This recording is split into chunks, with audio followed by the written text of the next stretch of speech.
The Environment Minister is under fire for saying her government has approved no new coal mines this year, just minutes after recommending a greenfield mine be approved in Queensland. Green Senator Sarah Hanson-Young joins us now from Canberra. Senator, thanks for joining us this morning. Good morning, Emma. Thanks for having me. Well, you had some pretty strong words to say after that news yesterday.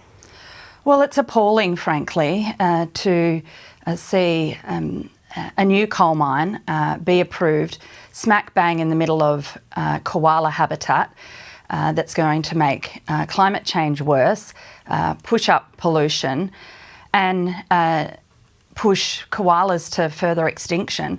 And then to have the minister try and spin this government's record when they've approved 32 now new coal and gas mines in their term of government, which is the exact opposite that we need to be doing in the midst of a climate crisis. And this mine, I just want to be clear about the mine, the mine in the koala habitat, the Vulcan South mine. This is an approval for a coal mine in koala habitat that is already being destroyed. This company is being investigated for illegally clearing and bulldozing this habitat before being given any approval. And now they've been given the green light. It sends the wrong message to the industry that they can just go and do whatever they like without approval, and at the end of the day, the minister will just roll over. Look, we just need to say as well that Vitronite has said that it has adhered to all correct things when it came to that habitat. Senator Tanya Plibersek has said that these projects produce coal for making essential steel. So how are we going to do without it if she doesn't approve this? Well, this is just more spin from a government who knows that this is not a good look, knows this is the wrong thing to be doing. Frankly, Emma, we've got a saying in politics, putting out the bins. This is dumping the rubbish on Christmas Eve. If they wanted people to know about it, they wouldn't have tried to hide it over the last 24 hours. They're not proud of it. They know it's damaging. They know it stinks. And they don't have a plan to get out of the export of coal. Most of the coal that is mined in Australia is shipped off overseas, burnt overseas, where the pollution makes climate change worse. Australia is the third largest exporter of fossil fuels, and this government has no plan to get out of that. All these expanded mines and new approvals only makes the climate crisis worse. Every time there's an extreme weather event, people need to know that this government is doing nothing to reduce the climate crisis as they dig it up, ship it off, burn it overseas.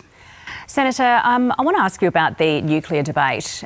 We've seen, particularly over the past day or so, obviously it's been talked about a fair bit already, but it's now playing out on social media with accusations of misinformation and so forth. How are voters supposed to get the facts here? Oh, well, this is the real tragedy, Emma, as we go into this election. We're all winding up for Christmas and the New Year break, but obviously we get back from the summer and we're going to be straight into the federal election. And sadly, voters are being offered no plan to get out of coal and gas from the Labor government, and Peter Dutton wants to make it even worse. His nuclear plan is a cover for keeping coal burning for longer at a time when scientists are telling us the renewable energy industry knows it, the business world knows it, that we have to transition out of coal, off gas and to renewables. Peter Dutton's nuclear plan is dangerous because it delays climate action. It will make getting emissions down harder. It's going to be more expensive for people. It's going to be a big whack on the budget, but also a direct attack on everyone in Australia who has invested in putting solar panels on their own roofs. Peter Dutton's plan undermines all that and is going to make their power bills go high. Senator Hanson-Young, you are from South Australia, of course, where there is a fairly high mix of renewable energy in the market. The Australian Energy Regulator has put out a report today, and it's saying that there are lessons to be learned from South Australia. Now, it says there are some new efficiencies and challenges to the competition.